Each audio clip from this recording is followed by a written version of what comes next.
The bell above the convenience store door rang weakly as it was pushed open, the sound nearly swallowed by the howl of winter wind rushing in behind a tired woman and the small child bundled in her arms.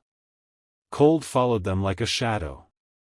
Snow clung to her shoes, melting into thin puddles on the worn tile floor as she paused just inside, tightening her grip on her son.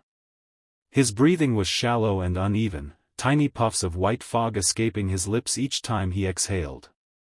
His cheeks were flushed from the cold, his nose red, his little fingers trembling even though they were buried deep inside her scarf.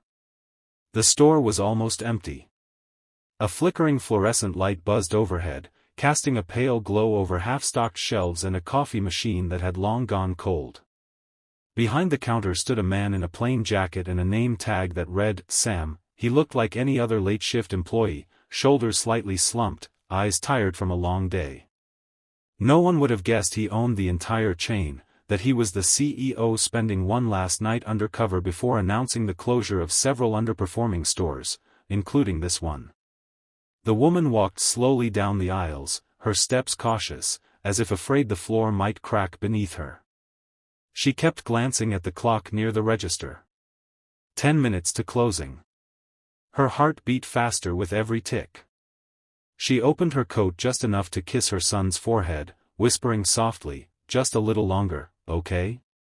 Her voice was calm, but inside she was unraveling. The heater in their apartment had broken weeks ago. Repairs cost more than she earned in a month. She had layered towels, clothes, even newspapers around the windows, but the cold always found its way in. She stopped near the back of the store where a small rack held folded emergency blankets.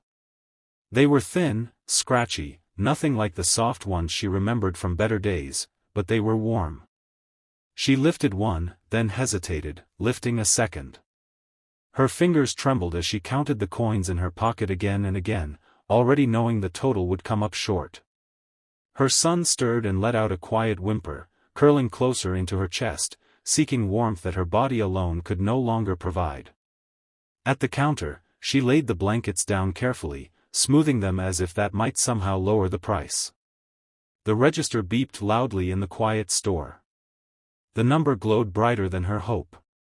She emptied her pocket onto the counter, coins clattering, rolling, a small, humiliating sound. She didn't look up at first. She had seen the looks before. Pity. Annoyance. Sometimes anger. "I know you're closing," she said at last, her voice barely above a whisper, cracking despite her effort to stay composed. "Please don't close the store, my son needs more blanket."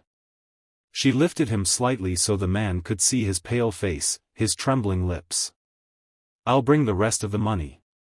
I promise. Or I can take just one.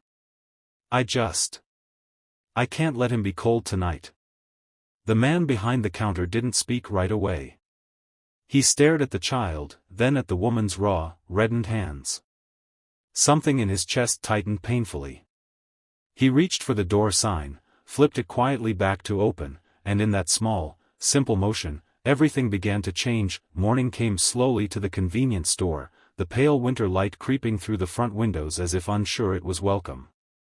The automatic doors slid open and closed with their familiar sigh, but the atmosphere inside felt different, charged with a quiet anticipation. Employees gathered near the counter, whispering to one another as they straightened shelves and refilled coolers. Word had spread that the CEO himself was coming today, not undercover, not observing from the shadows, but openly, officially. For some, it meant nerves. For others, hope. No one knew what kind of day it would be. When he arrived, the chatter died instantly. He walked in wearing a tailored suit that contrasted sharply with the modest store, yet his eyes held the same heaviness they had the night before. He didn't go straight to the office or ask for reports. Instead, he stood near the counter, resting his hands on the worn surface, and looked around as if seeing the place for the first time. The flickering light. The thin heater struggling against the cold. The rack where emergency blankets hung, now noticeably lighter. He asked everyone to gather. His voice was calm, steady, but there was an edge to it, something raw, something human. He spoke about last night. About a woman who walked in carrying everything she loved in her arms. About a child whose warmth depended on a few thin blankets and a stranger's mercy. He didn't embellish. He didn't need to. The room was silent, every employee listening, some with eyes already wet. I started this company believing efficiency was everything, he said. Numbers. Margins. Performance. He paused, swallowing. But none of that mattered when a mother stood right here, begging not for charity, but for time. For warmth. For dignity. He explained the closures that had been planned, how this store was on the list. A murmur rippled through the group. Then he lifted his hand. That plan ends today. Gasps followed. One employee covered her mouth. Another let out a quiet sob. He continued, announcing new policies effective immediately. No family with a child would ever be turned away during extreme weather. Unsold blankets, coats, food, anything that could help, would be made available without question. Managers would be empowered to choose compassion without fear of reprimand. If someone needs warmth, he said firmly, we give it. If they need food, we feed them. Profit means nothing if we forget people. Across town, in a small apartment still heavy with cold but no longer unbearable, the single mother sat on the edge of her bed watching her son sleep. He was wrapped in layers of blankets, his breathing deep and even for the first time in weeks. The soft hum of the heater filled the room like a lullaby. She pressed her hand to her chest, feeling something unfamiliar bloom there, not relief alone, but safety. She didn't know about meetings or announcements or policies being rewritten because of her. All she knew was that one night, when the world felt cruel and unforgiving, someone had chosen kindness. And because of that choice, her son slept warm, and for the first time in a long while, she believed tomorrow might be gentler than yesterday. The winter air had softened by the time she returned to the store, no longer biting, but still cold enough to remind her of how close everything had once come to breaking apart. The automatic doors slid open, and she stepped inside with a steadier walk than before. Her son was bundled in one of the blankets she'd been given that night, his cheeks rounder now, his eyes bright as he looked around with curious excitement instead of quiet fear. In her coat pocket, her fingers brushed against a small envelope, creased from being opened and closed too many times. Inside were a few carefully saved bills, her first real earnings since starting her new job at a nearby diner. The store looked different. Warmer.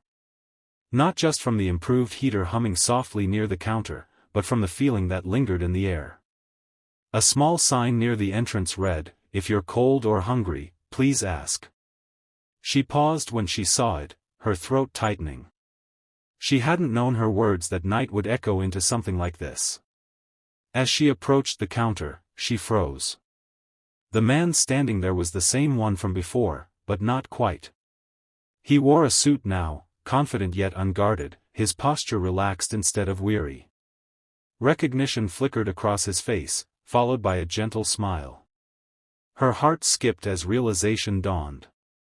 This wasn't just a clerk. This was the man who owned it all. She fumbled for words, heat rushing to her face.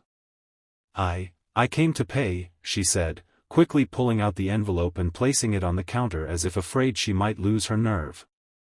"For the blankets. And the heater. I know it took me time, but I wanted to do the right thing." He didn't touch the envelope. Instead, he looked past it, down at her son, who smiled shyly and waved. The man's expression softened. "He looks warmer," he said quietly.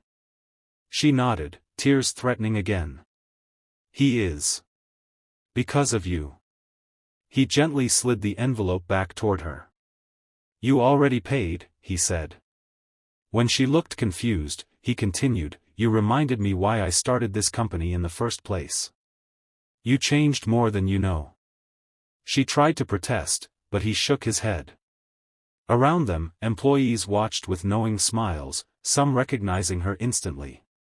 She realized then that her struggle hadn't been invisible. It had mattered. As she turned to leave, her son clutched her scarf and whispered, "Mama, it's the nice man." She laughed softly, a sound that felt like healing. Outside, the sun broke through the clouds, thin but bright, and as she walked away, she carried with her something far greater than warmth or money, a quiet certainty that even in the coldest moments, kindness could rewrite a life.